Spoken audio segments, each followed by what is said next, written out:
Est-ce que le pape paye des impôts? Je suis fiscaliste et sur ma chaîne on parle simplement de droit et de fiscalité. Alors abonne-toi. Le point important. Le pape actuel, Léon XIV, est américain. À ce titre, il doit payer l'impôt américain, qu'il réside ou non aux USA.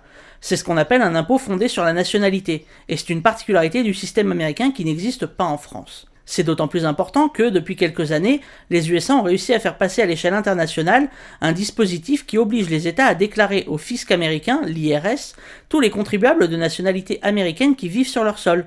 Et le Vatican a signé ce fameux papier. Donc théoriquement, le pape pourrait payer des impôts. Cependant, il n'a pas de salaire, donc théoriquement, il devrait être peinard. Cependant, il dispose d'avantages en nature tels que le logement, le repas, les frais médicaux et les déplacements.